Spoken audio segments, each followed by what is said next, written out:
The first reports came from deep space monitoring stations on the edge of Council territory, massive objects moving through the void at impossible speeds, their energy signatures unlike anything in the galactic databases.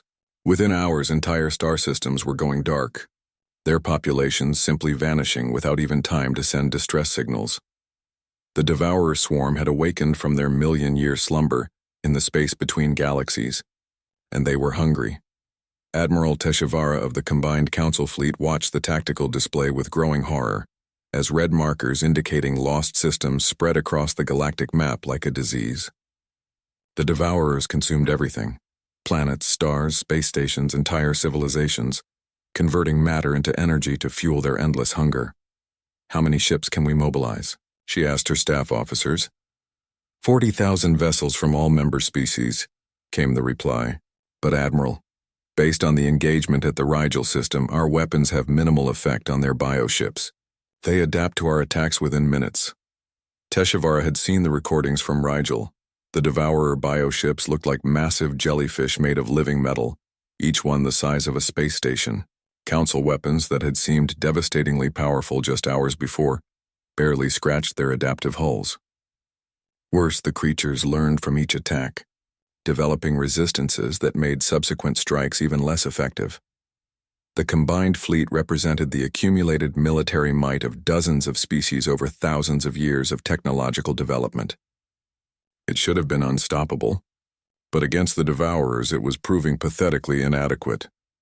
On the Council homeworld, emergency sessions ran continuously as species representatives struggled to comprehend the scope of the threat. The Devourers weren't just another hostile species that could be negotiated with or contained through traditional military means. They were a force of nature, as unstoppable as entropy itself. "We need to contact the humans," Councillor Sendai of the Diplomatic Corps said during one particularly desperate meeting. The words felt like poison in her mouth, but the situation had moved far beyond pride or politics. Speaker Veltar's reaction was immediate and visceral. "Absolutely not. We cannot appear weak by crawling to the humans for help. The Council has handled galactic threats for millennia without their assistance." "The Council has never faced anything like this," Sendai replied. "Our fleets are being destroyed faster than we can deploy them. Entire sectors are falling dark. We need every advantage we can get, and human military capabilities have proven to be far more advanced than we anticipated." The debate raged for hours, but the steady stream of casualty reports eventually won out over injured pride. As the Devourers pushed deeper into Council space, consuming worlds and civilizations with mechanical efficiency, Speaker Veltar finally authorized the unthinkable: a secret diplomatic mission to human space. Councillor Sendai's ship approached the human border under a flag of truce, broadcasting diplomatic codes that hadn't been used in over 2 years. She expected to be turned away like all previous attempts at contact, but instead received an unexpected response. "Councillor Sendai, this is Admiral Kyungmi of the United Earth Fleet. You are authorized to approach the border station for a meeting. Be advised that this authorization does not indicate any change in humanity's diplomatic status with the Council." The border station was a massive structure that hadn't existed during Sendai's last visit to human space. Its design was sleek and advanced, clearly incorporating technologies that made Council engineering look primitive by comparison. As her ship docked, she noticed human warships patrolling the area, vessels that seemed to bend space around them as they moved. Admiral Kyungmi waited in the station's main conference room, her expression carefully neutral. She wore the blue and silver uniform of Earth Fleet, with rank insignia that Sendai didn't recognize. The human military had apparently restructured itself completely during their isolation. "Counselor," Kyungmi said without preamble, "I understand you have an urgent matter to discuss." Sendai swallowed her pride and spoke the words that would have been unthinkable just days before. "Admiral, the galaxy faces an extinction-level threat. The Devourer swarm has emerged from deep space and is consuming everything in its path. Our combined fleets are proving inadequate against their adaptive technology. We need your help." Kyungmi's expression didn't change. "I see. And what makes you think humanity should involve itself in Council affairs? As I recall, your government was quite clear that human expansion was a threat to galactic stability. Surely the Council's wisdom and experience are sufficient to handle this crisis." The words stung because they echoed humanity's own arguments from years before. Sendai forced herself to continue. Admiral, this isn't about politics anymore. If the Devourers aren't stopped, every species in the galaxy will be extinct within months, including humanity. The Devourers haven't entered human space, Kyungmi observed. Perhaps they recognize that we're not part of your galactic community, and therefore not their concern. Sendai felt desperation creeping into her voice. Please, Admiral. Millions of beings are dying every day. Whatever grievances exist between our governments, surely they pale in comparison to the extinction of all galactic civilization? Kyungmi was quiet for a long moment, studying the alien diplomat with calculating eyes. I'll relay your request to my superiors, she said finally. But understand, Counselor, humanity is no longer bound by Council authority. If we choose to act, it will be as a sovereign power making our own decisions based on our own interests. The message reached Earth within hours, transmitted through quantum communication networks that operated faster than anything the Council possessed.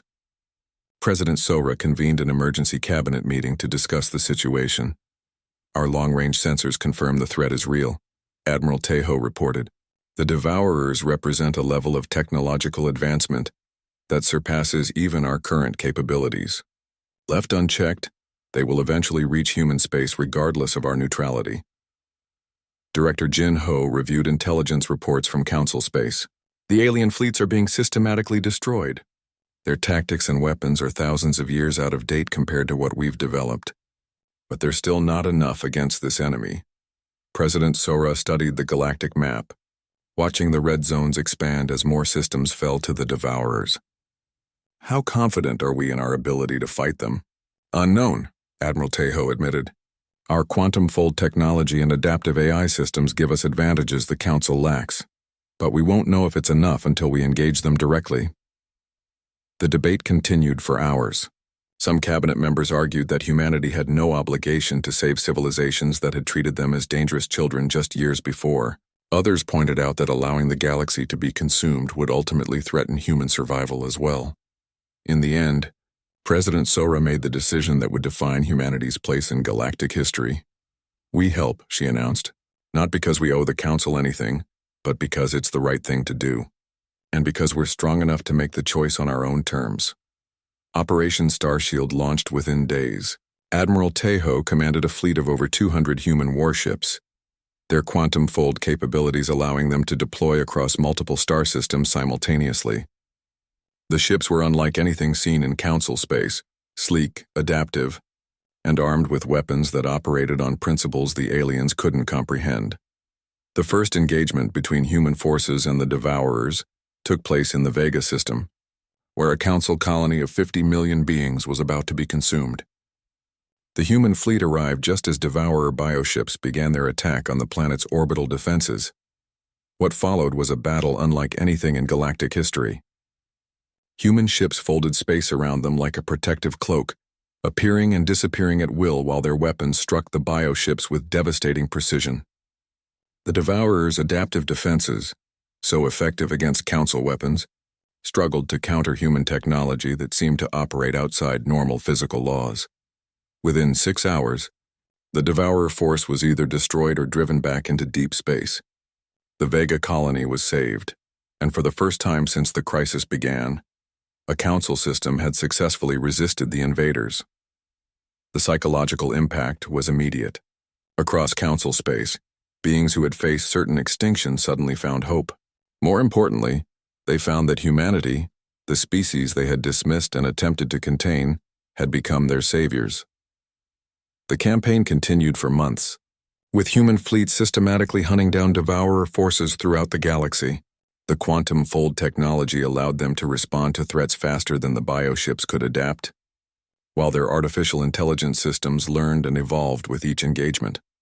By the time Admiral Tejo's forces finally drove the last Devourer ships back into the void between galaxies, the balance of power in the galaxy had shifted permanently. The Council's military forces lay in ruins, their technology proven inadequate against modern threats. Human fleets patrolled systems throughout the spiral arm, having saved countless civilizations from extinction. The war was over, but the peace that followed was unlike anything the galaxy had known before. The attack came without warning on a peaceful Tuesday morning in the Kepler 442 system. The agricultural world of New Harmony had been home to 3 million human colonists for over 15 years, its vast farmlands feeding dozens of human settlements throughout the sector. The colonists had no military defenses beyond a small patrol fleet designed to handle pirates and smugglers. So when the Xerion Dominion warships dropped out of hyperspace and began their assault, the colonists had less than an hour to prepare for the worst attack on human civilians since the species had ventured into space. The Xerions were a warrior culture that had joined the Galactic Council only reluctantly, constantly pushing the boundaries of acceptable aggression. Their insectoid ships moved through space like a swarm of angry wasps, their weapons designed to cause maximum destruction and terror. They had chosen New Harmony precisely because it appeared defenseless, an easy target that would demonstrate human weakness to the galaxy. They were about to learn how wrong they could be. Commander Jae-sung received the emergency transmission while his battle group was conducting training exercises 3 systems away. The message was brief and terrifying. New Harmony under attack. Multiple Xerion heavy cruisers. Civilian evacuation underway. Request immediate assistance. All ships, emergency jump to New Harmony, Jae-sung ordered without hesitation. Battle stations. We're going in hot. His fleet consisted of just 6 ships, 3 destroyers, 2 cruisers, and his flagship, the heavy battleship Retribution. Against a full Xerion attack force, the odds should have been hopeless. But these were not the same human ships that had operated under Council oversight just 2 years ago. The quantum fold drives allowed Jae-sung's fleet to arrive at New Harmony in minutes rather than hours. As they dropped out of fold space, the tactical display showed a scene of devastation. Xerion ships were bombarding civilian targets on the planet's surface while their fighters strafed evacuation vessels trying to escape to orbit. 15 enemy heavy cruisers, 30 destroyers, and at least 100 fighters, his tactical officer reported. They've got us outnumbered 5-1.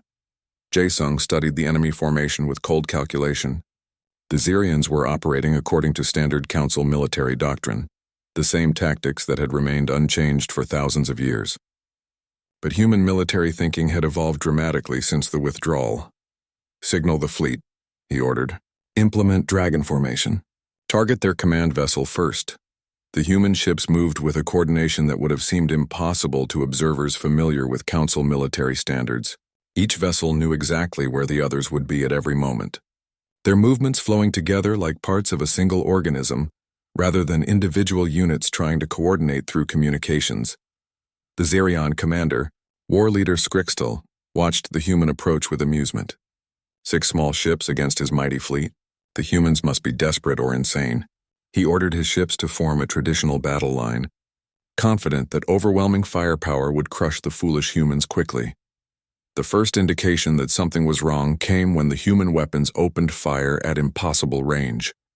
Xerion shields were designed to stop energy weapons and kinetic projectiles, but the human beams seemed to ignore the defensive barriers entirely, striking hull armor with devastating effect. How are they penetrating our shields? Scrixtal demanded of his weapons officer. Unknown, war leader.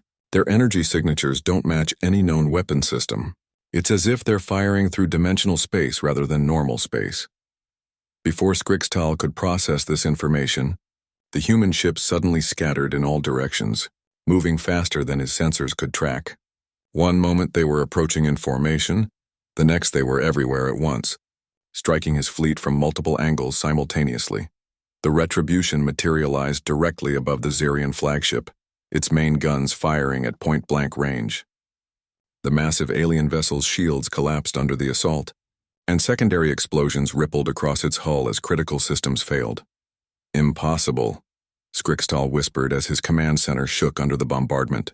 No ship can fold space that precisely during combat, but human ships could. The quantum fold technology that engineer Hyan's team had developed allowed for micro-jumps that could place a vessel exactly where needed, when needed.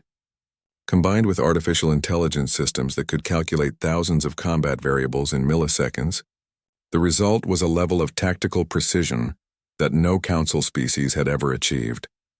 Within 30 minutes of arriving at New Harmony, Commander Jae-sung's fleet had destroyed or crippled the entire Xerion attack force. Not a single human ship was lost and casualties were minimal. The few Xerian vessels that managed to escape carried with them tales of human warriors who fought like demons, appearing and disappearing at will, striking with weapons that seemed to bend the laws of physics. War leader Skrixtal, his flagship burning and his fleet in ruins, transmitted an emergency report to the Xerian High Command before his ship's life support finally failed. His final words were recorded by human intelligence systems. The humans are not what we believed them to be. They have become something else. The news of the battle reached Council space within hours, carried by the surviving Xerion ships, and confirmed by long-range sensors that had monitored the engagement. The reaction was immediate and profound panic. Security Chief Vor Ash of the Council Defense Force watched the battle recordings in stunned silence. The human tactical performance was beyond anything in Council military databases. Their ships moved like nothing he had ever seen. Their weapons operated on principles that shouldn't be possible, and their coordination suggested a level of military integration that bordered on supernatural. How long have they been developing these capabilities? He asked his intelligence staff. Unknown, sir. Our last detailed intelligence on human military assets is over 18 months old. They've refused all inspection visits and monitoring requests since the withdrawal. Vorash felt a chill run through his exoskeleton. Get me everything we have on human military development since they left the Council. I want to know exactly what we're dealing with. The reports that came back were terrifying. Human shipyards were producing vessels at a rate that shouldn't be possible with their industrial base. Human colonies were appearing in systems throughout the spiral arm, including regions that were supposedly uninhabitable. Human technology was advancing so rapidly that each intelligence report was obsolete before it could be analyzed.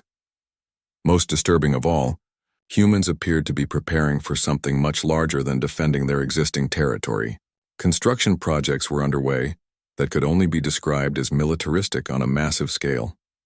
Fortress worlds were being established at strategic points throughout human space. Massive shipbuilding facilities were being constructed in systems that had been empty just months before. Counselor Shekra of the academic circles published an emergency analysis that sent shockwaves through the Council hierarchy. Human technological development since withdrawal shows consistent patterns of exponential growth, she wrote. Current projections suggest that within 5 years, human military capabilities will exceed those of any individual Council member species. Within 10 years, they may exceed the combined capabilities of the entire Council. The report included detailed analysis of the New Harmony battle, breaking down human tactical innovations and technological advantages. The conclusions were unthinkable. Humanity had not just become independent of Council oversight, they had become potentially superior to their former overseers. Emergency sessions were called on every major Council world. Military leaders who had dismissed human withdrawal as a minor inconvenience now demanded immediate action to address what they saw as an existential threat. Diplomatic corps that had expected humans to return with apologies instead found themselves facing the possibility of permanent exclusion from their own galaxy. Speaker Veltar addressed the full Council assembly in an emergency session, her forearms trembling with barely controlled fear. The situation has evolved beyond our worst-case scenarios, she announced. Humanity is not simply surviving without our guidance. They are thriving in ways that make our previous assumptions about their limitations appear naive. The chamber buzzed with agitated conversations in dozens of languages. Some delegates called for immediate military action to contain human expansion before it was too late. Others argued for diplomatic overtures to restore some form of dialogue. A few suggested that the Council should simply accept the new reality and hope that humans would prove benevolent neighbors. But Speaker Veltar knew the truth that many were afraid to voice. The Galactic Council, in its wisdom and experience, had created exactly the situation they had tried to prevent. By attempting to contain human expansion and innovation, they had driven humanity to develop capabilities that made them potentially unstoppable.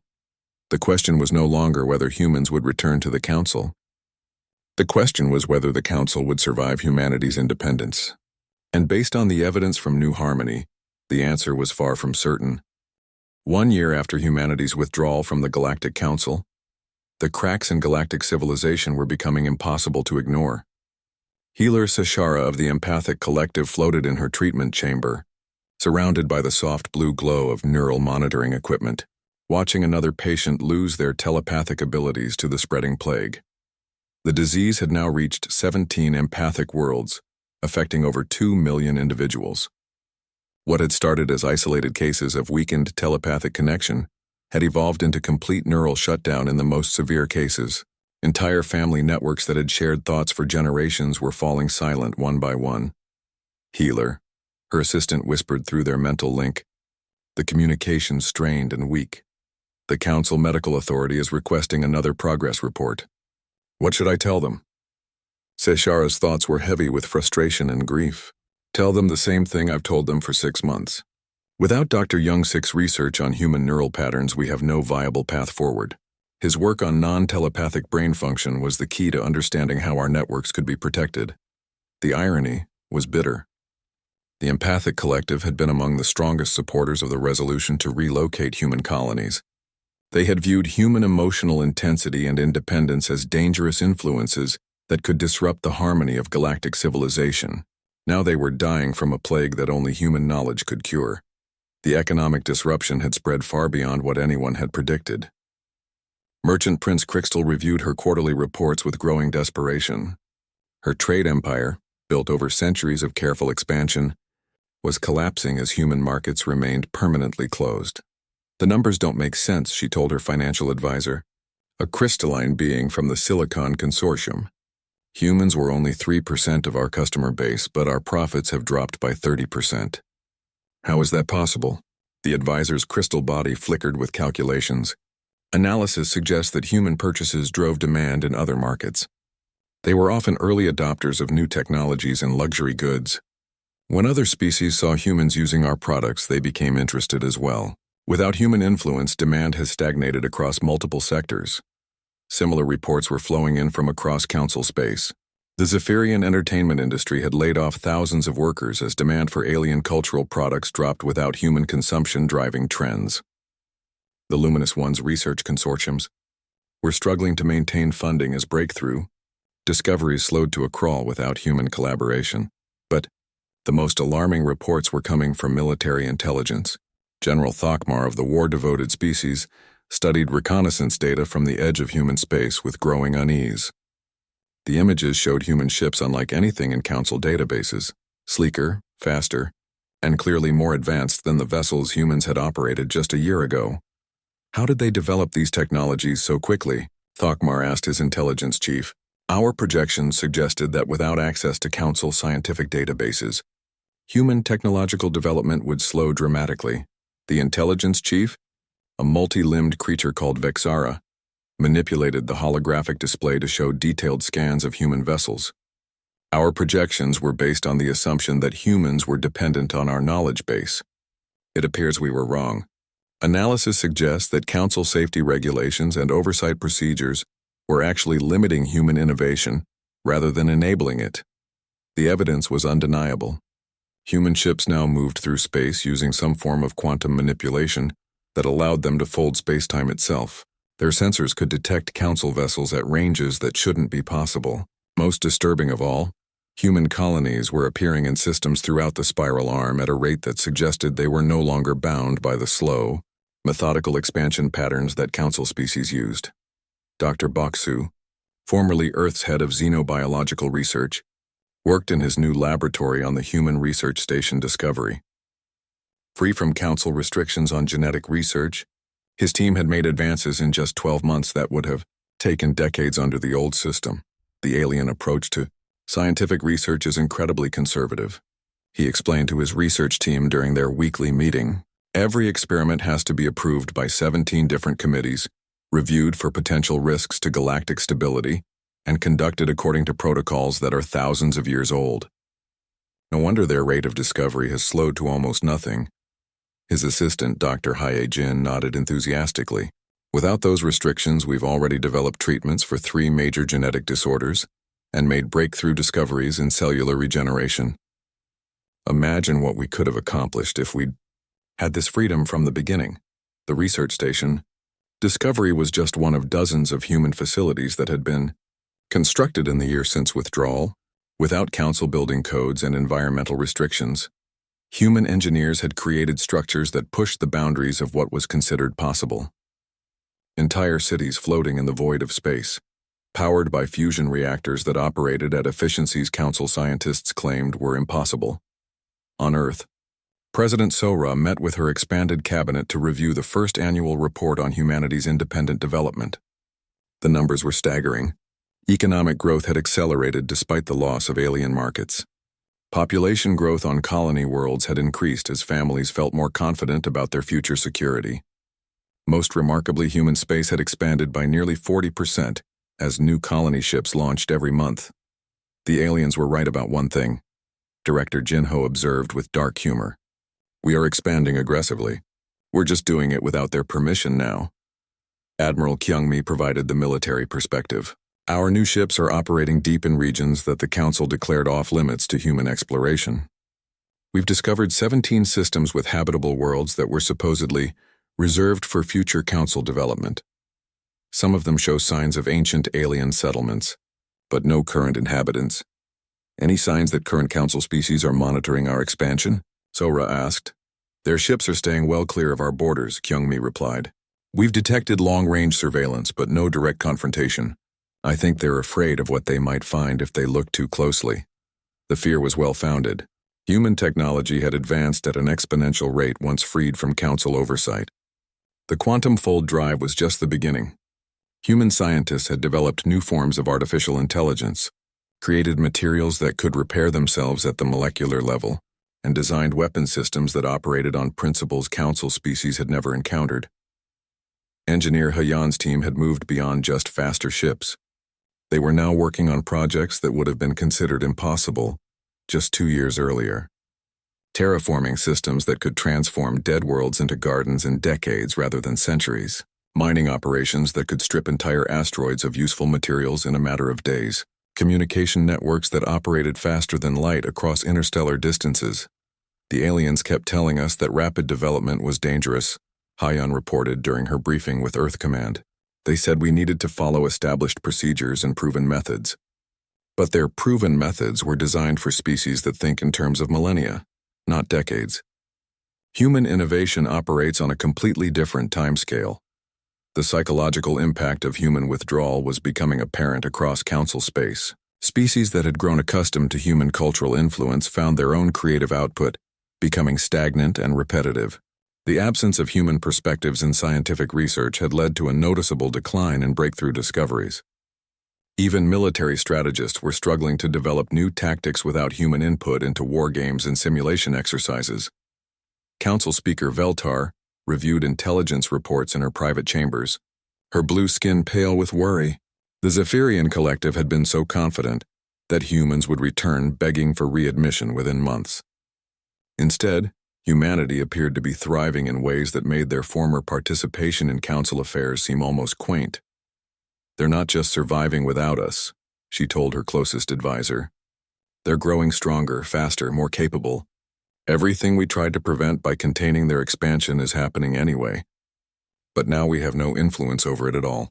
The advisor, an ancient Zephyrian whose forearms moved with the wisdom of centuries, spoke the words that Veltar had been dreading to hear. Perhaps we were never containing them. Perhaps we were only limiting ourselves by forcing them to work within our frameworks. As reports continued to flow in from across the galaxy, a disturbing picture emerged. The Galactic Council, with its ancient wisdom and established procedures, had been gradually stagnating for millennia. Member species had become comfortable with slow, predictable progress and risk-averse decision-making. Human energy and innovation had briefly revitalized galactic civilization, but the Council's attempts to control and direct that energy had driven away the very influence they needed most. 6 months had passed since humanity's withdrawal from the Galactic Council, and the silence was becoming deafening. Captain Dal Nim of the patrol ship Resilience floated in the void at the edge of human space, watching her sensors track an approaching alien vessel. It was the third one this week. The ship was Zephyrian in design, sleek and blue like its builders. As it crossed into the boundary zone that humanity had declared as its border, Dal Nim opened a communication channel.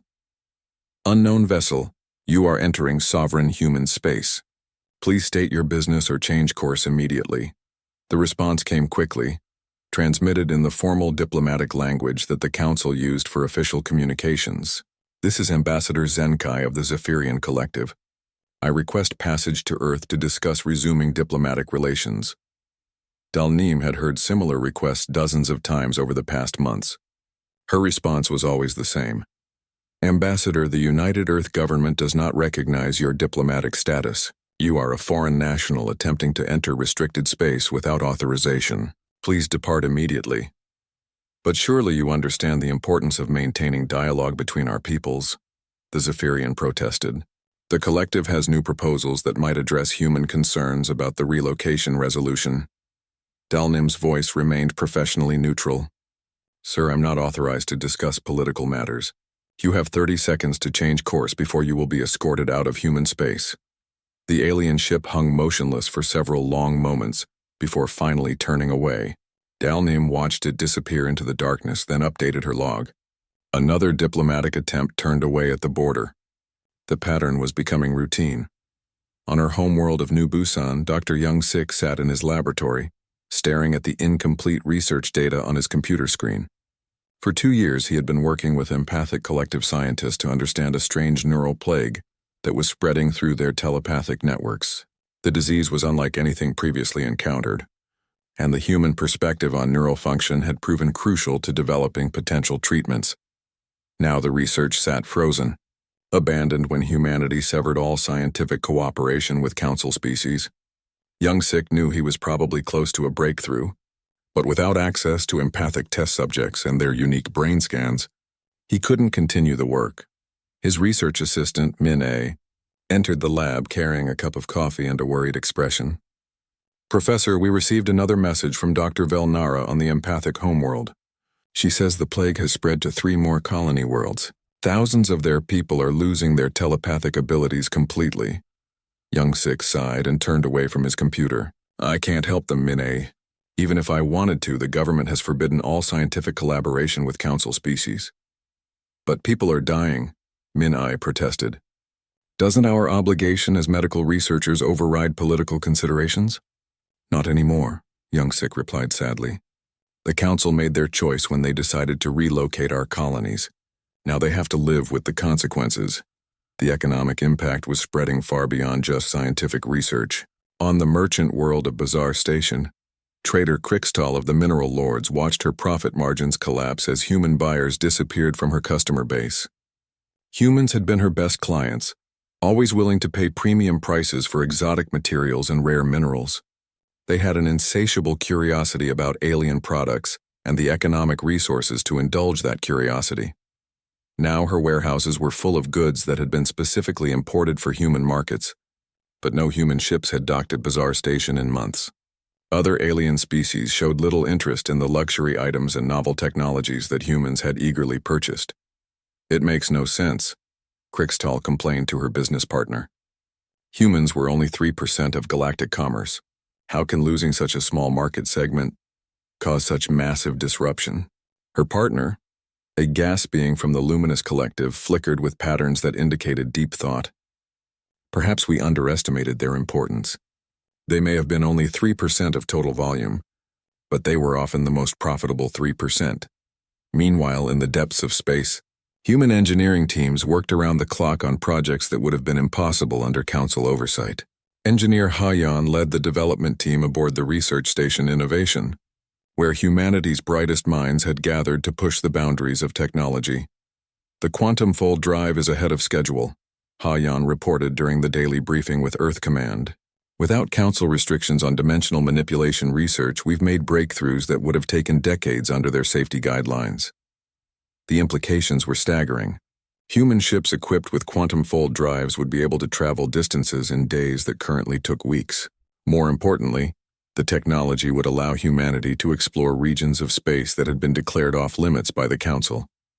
President Sora reviewed the engineering reports from her office in Geneva, trying to hide her amazement at the rapid progress. In just 6 months, freed from Council oversight and regulations, human innovation had accelerated at an incredible pace. The aliens were holding us back more than we realized, Director Jin Ho observed during their weekly meeting. Their safety guidelines and established procedures were essentially a brake on human development. Sora nodded thoughtfully. The question is whether they were doing it deliberately or if they genuinely believed they were protecting us. Does it matter? Jinho asked. The result is the same either way. Across the galaxy, other changes were becoming apparent to those paying attention.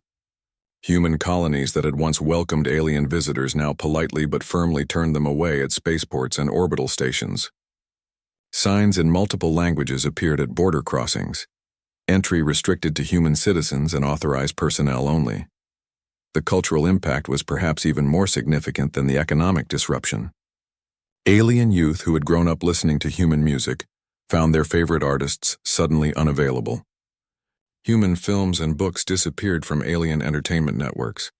Even human cuisine became impossible to find as human chefs working on alien worlds returned home, and human food exports ended. On the Zephyrian homeworld, cultural analyst Myrtai published a report that sent shockwaves through the academic community. Human cultural exports represented less than 1% of total galactic media consumption, she wrote. Yet their absence has created a void that other species cannot seem to fill. Human creativity appears to have provided a unique perspective that stimulated innovation. Across multiple civilizations, the report noted that applications for patents and artistic copyrights had dropped by 15% galaxy-wide since the human withdrawal. Scientific papers published per month had declined by 8%. Even fashion trends had stagnated without human influence. But perhaps the most unsettling development was the expansion of human space itself. Without council oversight, human colony ships were spreading into regions that had been declared off-limits or strategically sensitive. Captain Dalnim received regular reports of new human settlements being established in systems that the council had reserved for future development. They're not asking permission anymore, she reported to Admiral Kyungmi during their monthly briefing. Human survey teams are mapping systems throughout the spiral arm, and colony ships are following immediately behind them. Admiral Kyungmi smiled grimly. Good. Let them see what happens when they try to treat us like children. We're not asking for their approval to exist in our own galaxy. The silence from human space was becoming more ominous with each passing day. No threats were issued, no ultimatums delivered, no angry protests filed. Humanity simply continued to exist and grow without acknowledging that the Galactic Council existed at all. For species that had grown accustomed to being the center of galactic civilization, the experience of being ignored was profoundly unsettling. Worse, it was becoming clear that humanity didn't need them as much as they had assumed. The question that kept many alien leaders awake at night was simple. What would humanity become without their guidance and restrictions? And perhaps more importantly, would they recognize the answer when they saw it? President Sora stood at the podium in the Global Parliament building, looking out at the sea of faces representing every nation on Earth. The emergency session had been called just 6 hours after Ambassador Juan's dramatic exit from the Galactic Council, and representatives had flown in from around the world to hear her address. The weight of the moment pressed down on her shoulders. In her 20 years of political service, she had never faced a decision this momentous. Behind her sat the members of her cabinet, including Director Jin Ho of the Department of Stellar Affairs, who had been working non-stop since receiving Juan's report. Fellow citizens of Earth, Sora began, her voice carrying through the chamber's sound system. Today marks a turning point in human history. For 3 years we have tried to work within the framework of the Galactic Council. We have accepted their restrictions on our expansion, their limitations on our trade, and their constant oversight of our affairs. She paused, letting her words sink in. In the gallery above, news reporters from every major media outlet waited with recording equipment. This speech would be broadcast not just across Earth but to every human colony in space. We entered the galactic community with hope, Sora continued. We believed that joining the Council would bring us friendship, knowledge, and partnership among the stars. Instead, we found condescension and control. We offered our innovations, our culture, and our cooperation, and received patronizing restrictions in return. Director Jin Ho watched from his seat as murmurs rippled through the assembly. The vote to support the withdrawal had been close, 847 in favor, 623 opposed with 112 abstentions. Many representatives still believed humanity could find a compromise with the Council. The final insult came today, Sora said, her voice growing stronger. The Council voted to force millions of human colonists from their homes. relocating them to a backwater region of space like prisoners being sent to a camp. They made this decision without our input, without our consent, and without considering the lives they would destroy. She leaned forward, gripping the sides of the podium. I ask you, what sovereign nation would accept such treatment? What proud people would submit to being herded like cattle by those who claim to know what's best for them? The applause started slowly but built into a thunderous roar that lasted nearly 2 minutes. When it finally died down, Sora delivered the words that would change everything. Therefore, with the full support of this assembly and the governments of Earth, I hereby confirm Ambassador Juan's declaration. Humanity withdraws from all diplomatic relations with the Galactic Council. We will chart our own course among the stars. As the chamber erupted in cheers and arguments, Director Jinho was already activating his secure communication device. Protocol Exodus was about to begin. Across human space, the withdrawal unfolded with military precision. On the trading station orbiting Proxima Centauri, Ambassador Lee received her recall orders and began shutting down the human embassy. She sent polite but firm messages to her alien counterparts, explaining that all diplomatic functions were suspended immediately. On the research station near the Horsehead Nebula, Dr. Baksu powered down the quantum computers he had been using in joint studies with Zephyrian scientists. 3 years of collaborative research came to an abrupt halt as human personnel packed their equipment and prepared to leave. The reactions from alien governments ranged from confusion to outrage to something that almost resembled panic. On the Krextal homeworld, Ambassador Thexri addressed an emergency session of the Hive Councils. The humans are having a tantrum, she clicked dismissively. Their primitive economy depends entirely on access to our advanced technologies. They will come crawling back within months begging to rejoin the Council on whatever terms we offer. Similar sentiments echoed across Council space. The luminous ones calculated that human trade represented less than 3% of galactic commerce, hardly enough to cause serious disruption. The Zephyrian Collective issued statements expressing regret over humanity's emotional decision while confidently predicting a swift return to negotiations. But Admiral Kyung-mi of Earth Fleet understood something the aliens did not. As she stood on the bridge of the battleship Indomitable, watching the tactical display that showed human ships throughout the galaxy, she saw opportunity where others saw crisis. Admiral, her communications officer reported, we're receiving requests from 14 different council species for permission to continue using the shipping routes through human space. They're offering premium rates for transit rights. Kyung-mi smiled coldly. Denied. All council vessels are to avoid human space entirely. Any ship attempting to enter our territory without authorization will be turned away at the border. But Admiral, the officer protested, those routes cut travel time by weeks for ships heading to the Outer Rim territories. Then they'll have to take the long way around, Kyung-mi replied. We're no longer part of their system, which means we no longer provide services to their system. The implications began to sink in across the galaxy as human ships changed their routes to avoid council space entirely. Trade goods that had flowed freely between human and alien markets suddenly became unavailable. Joint research projects ground to a halt as human scientists withdrew their participation. Cultural exchanges stopped as human artists and entertainers canceled appearances on alien worlds. On the pleasure world of Risa Prime, entertainment director Vashidi stared at the cancellation notices flooding her communication system. Human performers had become wildly popular across the galaxy over the past few years. Their music, their stories, their unique perspective on life had captivated audiences of dozens of species. They can't all be serious about this, Vashadi muttered to her assistant. Surely some of them will break ranks and continue working with us privately. But as days turned into weeks, not a single human performer responded to increasingly generous offers. The entertainment industry wasn't the only one feeling the impact. Human medical researchers who had been developing treatments for alien diseases stopped sharing their work. Human engineers who had been designing more efficient spacecraft engines suddenly became unavailable for consultation. Director Jin Ho coordinated the withdrawal from his office in Geneva, working 18-hour days to ensure that every aspect of humanity's relationship with the Council was severed cleanly. Trade agreements were terminated with proper notice. Joint military exercises were canceled. Even seemingly minor connections like cultural exchange programs and student exchanges were ended. "Sir," his aide reported during one of their daily briefings, "we're receiving thousands of requests from individual aliens asking to continue their relationships with human organizations. Scientists wanting to maintain research partnerships, artists hoping to collaborate, merchants seeking private trade deals." Jinho shook his head firmly. "No exceptions. If we allow private relationships to continue, it undermines the entire withdrawal. Every alien who wants to deal with humanity needs to understand that there's no backdoor around their government's policies." The psychological impact was perhaps the most significant aspect of the withdrawal.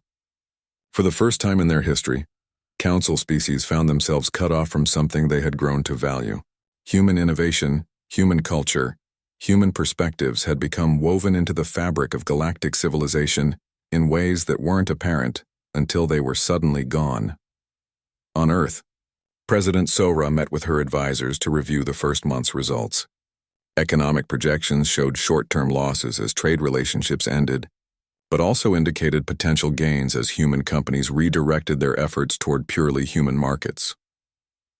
"The aliens are starting to realize what they've lost," Director Jinho reported. "Intelligence suggests that several council members are privately questioning the wisdom of the relocation resolution." Sora nodded thoughtfully. "Good, let them question it. Let them wonder what else they might have been wrong about. Meanwhile, we focus on our own future." She looked out the window at the lights of the city below, knowing that similar conversations were happening on hundreds of human worlds across the galaxy. For the first time since joining the galactic community, humanity was truly free to determine its own destiny. Ambassador Huan sat in his assigned seat in the Grand Chamber of the Galactic Council. The massive dome stretched above him, filled with floating platforms that held representatives from dozens of alien species. Some looked like giant insects, others resembled walking trees, and a few were just clouds of glowing gas in special containers. After 3 years of attending these meetings, Juan had grown tired of the spectacle. Today felt different, though. The air in the chamber buzzed with tension, and many of the alien delegates kept glancing toward the human section with what Juan could only describe as smugness. He had a bad feeling about what was coming. Speaker Veltar of the Zephyrian Collective rose from the central platform. Her blue skin shimmered under the chamber's lights, and her forearms moved gracefully as she spoke. The Zephyrians had been the most vocal critics of human expansion in recent months. "Honored delegates," Veltar began, her voice carrying through the chamber's translation system. "We gather today to address a growing concern that threatens the stability of our peaceful galaxy." Juan's stomach tightened. He knew where this was heading. "The human species," Veltar continued, "has shown alarming tendencies toward aggressive expansion and territorial disputes. In just 50 years since first contact, they have established colonies in over 200 systems. Their military buildup continues to accelerate, and their refusal to accept guidance from more experienced civilizations has become increasingly problematic." Murmurs of agreement echoed through the chamber. Juan noticed that several species were nodding their heads, tentacles, or whatever they used for expressing approval. "Therefore," Veltar announced, "the Council Security Committee has prepared a resolution for immediate implementation. All human colonies currently established in contested or strategically sensitive systems must be relocated to Sector 7 Alpha within 2 standard years. This relocation zone will provide adequate space for human development while ensuring the safety and security of neighboring civilizations." The chamber erupted in a chorus of approval. Clicking sounds from the insect-like Krextal mixed with the musical tones of the gas-based luminous ones. Only the human delegation sat in stunned silence. Juan felt his jaw clench. Sector 7. Alpha was a backwater region of space with few resources and no strategic value. It was essentially a prison disguised as a homeland. Even worse, the contested systems Veltar mentioned included some of humanity's most established and prosperous colonies, including New Sol, where over 50 million humans had made their homes. "This resolution," Veltar continued, "has been approved by a vote of the Security Committee with a majority of 847 votes in favor and 23 abstentions. The human delegate was not present for this preliminary vote, as is standard procedure for matters concerning a specific member species. Of course, they hadn't been invited to vote on their own fate." Juan stood slowly, feeling the weight of every alien gaze in the chamber. The translator devices fell silent, waiting for his response. "Speaker Veltar," Juan said, his voice carrying clearly through the vast space. "May I ask what specific aggressive actions have prompted this resolution?" Veltar's expression didn't change, but Juan caught a flicker of annoyance in her large eyes. "The expansion pattern speaks for itself, Ambassador. No species in Council history has established so many colonies so quickly. Your people show little respect for established territorial boundaries and have repeatedly ignored our recommendations for slower, more measured growth. Recommendations that would have kept us confined to a handful of systems while other species continue their own expansion," Juan replied. "The Krextal hives have established over 300 mining operations in the past decade alone. The merchant guilds have trading posts in nearly every inhabited system, yet somehow human colonies are uniquely threatening." A series of angry clicks came from the Krextal section. Ambassador Thexri raised several of her limbs in what Juan recognized as an indignant gesture. "The Krextal expansion serves the greater good of the galaxy," Thexri buzzed through her translator. "We provide essential minerals and resources. Human colonies serve only human interests. And human colonies provide agricultural products, technological innovations, and cultural contributions that benefit dozens of species." Juan shot back. "Our research stations have developed medical treatments that have saved millions of lives across the galaxy. Our entertainment exports are consumed by every major civilization, yet we're being treated like a dangerous pest species that needs to be contained." Speaker Veltar raised two of her arms for silence. "The Council's decision is final, Ambassador Juan. The security and stability of the galaxy must take precedence over the desires of any single species. The human government has 2 years to comply with this relocation directive."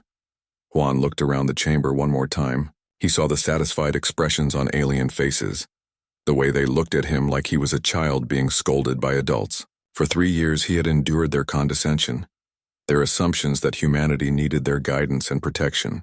He had watched them vote on human affairs without human input, impose restrictions on human trade and travel, and treat Earth's government like a junior partner, rather than an equal member of the galactic community. The worst part was how they justified it all as being for humanity's own good. They claimed to be protecting humans from the dangers of rapid expansion, from the mistakes that young species inevitably made. But Juan could see the truth behind their patronizing words. They were afraid of human ambition, human innovation, human refusal to accept the status quo. Well, if they wanted to treat humanity like an outsider, then perhaps it was time to actually become one. Juan straightened his shoulders and looked directly at Speaker Veltar. When he spoke, his voice was calm and clear, carrying no trace of anger or frustration. That made his words all the more chilling. "Speaker Veltar, honored delegates," he began. "I have listened to your concerns about human expansion and your decision to relocate our colonies.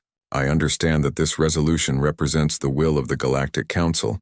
He paused, letting the silence stretch until every being in the chamber was hanging on his next words.